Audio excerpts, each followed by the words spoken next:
Olá, galera retada. Estamos aqui, né, para a primeira aula, de fato, da revisão do Enem, aula 1. E sou o professor China. Peço para vocês se inscrevam no canal, dê um likezinho, curte, ajuda nosso vídeo. E estamos aqui com a primeira aula, tá certo, gente? Vamos resolver as questões do Enem 2019. Vem comigo. Fala, galera. Então, continuando nossa aula aqui, sobre revisões para o Enem. Vamos começar a corrigir a prova de 2019. Então, antes disso, se inscreve lá no canal, assiste o vídeo até o final, curte e compartilha. Tá ok? Então, a primeira questão é a questão 136, que diz o seguinte: o boliche é um esporte cujo objetivo é derrubar com uma bola uma série de pinos alinhados em uma pista. A professora de matemática organizou um jogo de boliche em que os pinos são garrafas que possuem rótulos com números conforme mostram o esquema. Então, temos números decimais, fracionários e em porcentagem.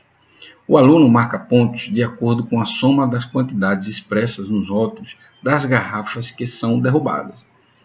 Se dois ou mais rótulos representam a mesma quantidade, apenas um deles entra na contagem dos pontos.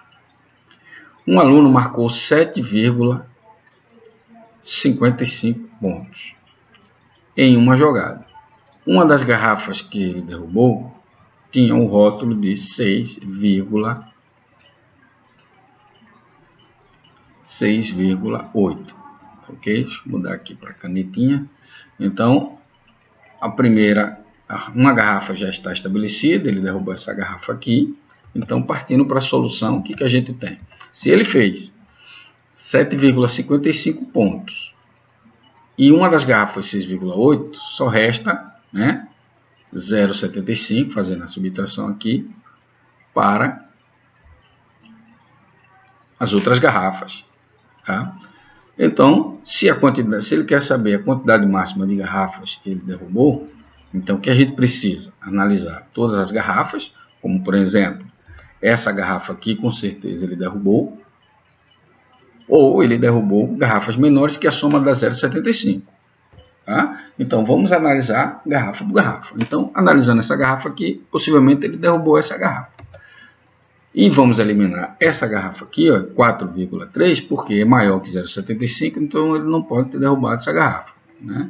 Então, a gente elimina também, pelo mesmo motivo, essa garrafa aqui, 4/3, que é em decimal, dá 1, alguma coisa, e também ele não poderia ter derrubado. E essa outra garrafa aqui, 3,4, também não poderia ter derrubado, porque é muito maior que 0,75. Tá? Então, nos resta analisar essas outras garrafas.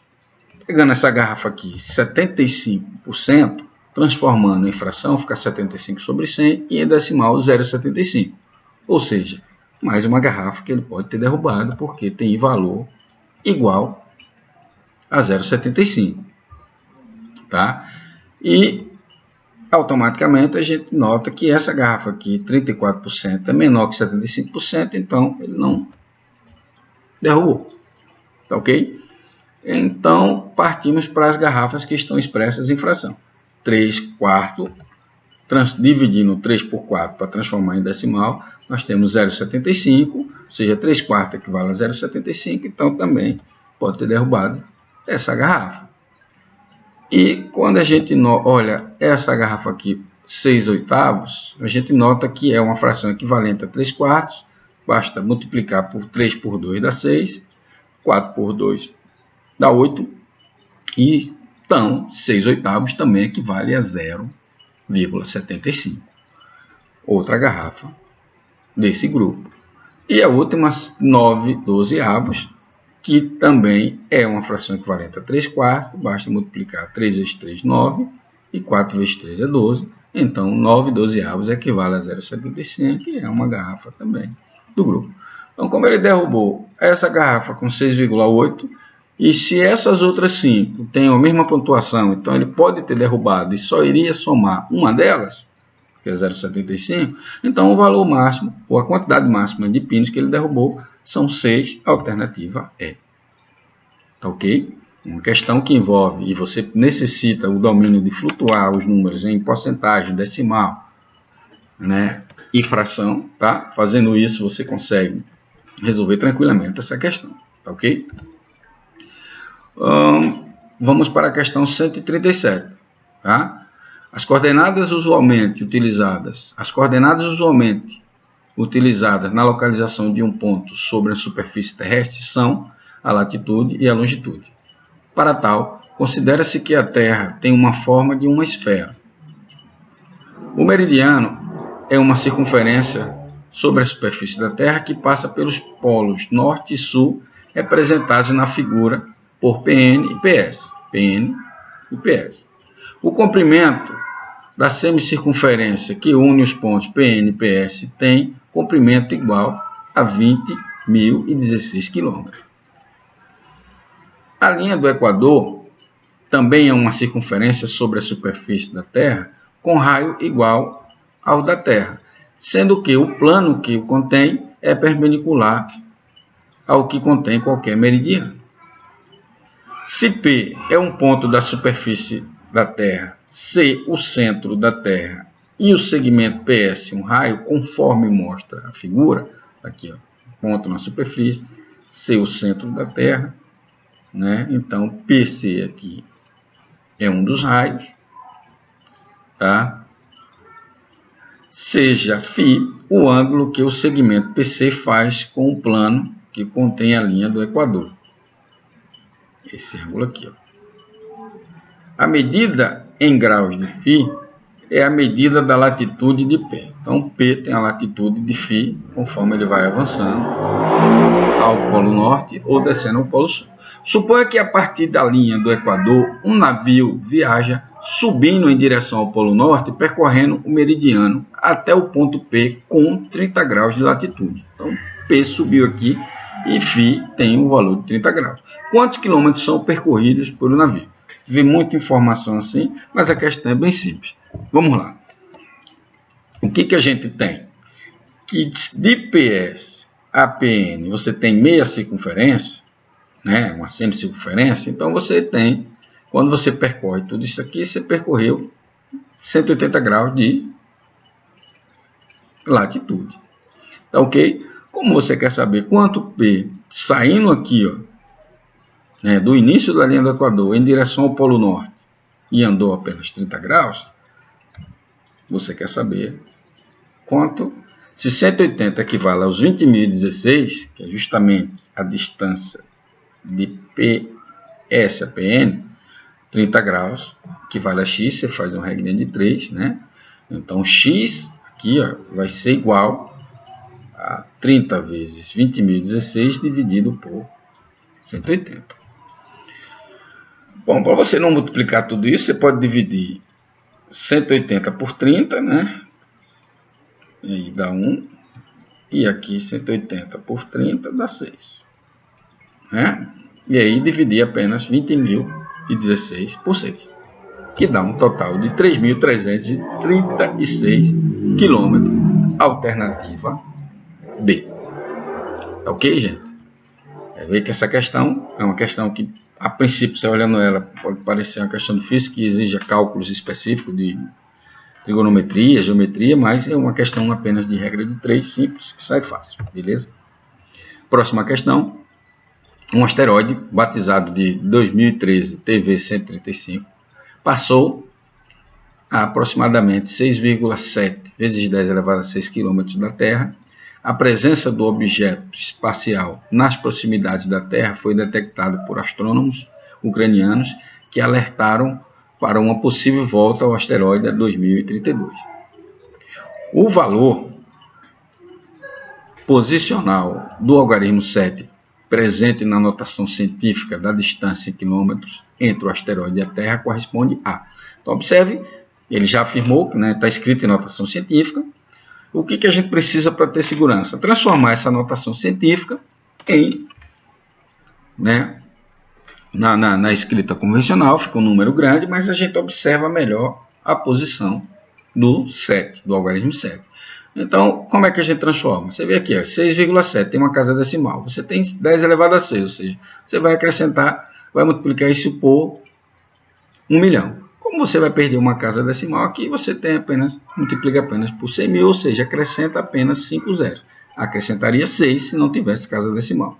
Como tem uma casa decimal, acrescenta 5. Ou seja, você perde 1 zero para cada casa decimal aqui. Então você fica com 6.700.000 quilômetros. Como eu preciso saber apenas o valor posicional de 7, é só ler o número 7. Né? Observe como a gente lê. 6.700.000. 700 mil. Então o valor de 7 equivale a 700 mil. Ou seja, 700 mil, ou seja, 7 centenas de milhar, que é a alternativa D. 7 centenas de milhar de quilômetros. Ok, gente? Questão 1. Tranquila, a gente só precisa, né, conhecer os números e os numerais. Próxima questão, ingestão de sódio. A ingestão de sódio no Brasil, que já é normalmente alta, tende a atingir os valores elevados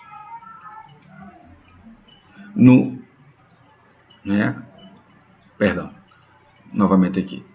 A ingestão de sódio no Brasil, que já é normalmente alta, tende a atingir os mais elevados índices no inverno, quando cresce o consumo de alimentos calóricos e condimentados. Mas o sal não é um vilão. Ele pode e deve ser consumido diariamente, salvo algumas restrições. Para uma pessoa saudável, o consumo máximo de sal de cozinha, cloreto de sódio, não deve ultrapassar 6 gramas diariamente, ou 2,4 gramas de sódio, considerando que o sal de cozinha é composto 40% de sódio e 60% de cloro. Considere uma pessoa saudável que, no decorrer de 30 dias, consuma 450 gramas de sal de cozinha. O seu consumo médio diário excede ao consumo máximo recomendado diariamente em quantos por cento? Vamos à solução. Primeiro, a gente precisa deixar claro que esse é o consumo diário, um consumo máximo diário, 6 gramas por dia. Se essa pessoa consumiu 450 gramas em 30 dias, se você divide as grandezas por 30, você vai ter que ele consome 15 gramas por dia. Esse é o valor em média. 15 gramas por dia nos diz que, se o valor máximo era 6 gramas, ele consumiu 9 gramas a mais do que o permitido. Então, eu preciso saber quanto esse crescimento em porcentagem. Quanto equivale um crescimento de 9 gramas em relação a 6 de 150. Você pode fazer uma regra de 3 simples, ou pode entender esses números aqui e perceber que 6 gramas é o 100%, que é o valor máximo. 3 gramas, então, equivale a 50%. Quando você soma ambos os membros aí, você tem que 6 mais 3 é 9 e que 100 mais 50 é 150. Ou seja, 9 gramas a mais equivale a um crescimento de 150%. Alternativa A. Uma questão que trabalhou grandezas e medidas e manipulou aí as porcentagens, ainda teve uma regra de 3 aí. Tá ok, gente? A questão 140 nos diz que uma pessoa comprou um aparelho sem fio para transmitir músicas a partir de seu computador para uma rádio de seu quarto. Esse aparelho possui 4 chaves seletoras e cada uma pode estar na posição 0 ou 1. Cada escolha das posições dessa chave corresponde a uma frequência diferente de transmissão. A quantidade de frequências diferentes que esse aparelho pode transmitir é determinado por. Então temos aí as alternativas e a gente precisa apenas entender. Se são 4 chaves e cada chave pode receber 0 ou 1, cada uma das chaves tem a primeira chave, você pode escolher o 0 ou 1, 2 opções, a segunda chave também 2, a terceira 2 e a quarta chave 2. Como são eventos independentes, ou seja, escolher a chave 0 para o primeiro independe de escolher a chave 1 para o segundo, são eventos independentes, você pode usar o princípio multiplicativo, multiplicar 2 vezes 2, 4, 4 vezes 2, 8, 8 vezes 2, que dá um total de 16 frequências diferentes. Então, alternativa D. Tá? É uma questão de análise combinatória, bem simples, que você usa apenas o princípio multiplicativo. Tá ok, gente? Então, essas foram as 5 primeiras questões, tá, gente? Peço a vocês mais uma vez, se inscrevam no canal, nos ajude, compartilhe, e a próxima aula vão vir as próximas questões. Estou seguindo a ordem da prova, do caderno amarelo, e respondendo essas questões, 5, próxima aula vamos responder mais algumas, e assim que encerrarmos, partimos para resolver as questões aleatórias de outros vestibulares, e também dos Enems anteriores, tá? E claro, focando nos conteúdos mais abordados, como eu citei no primeiro vídeo. Tá ok, gente? Grande abraço, bons estudos a todos. Obrigado.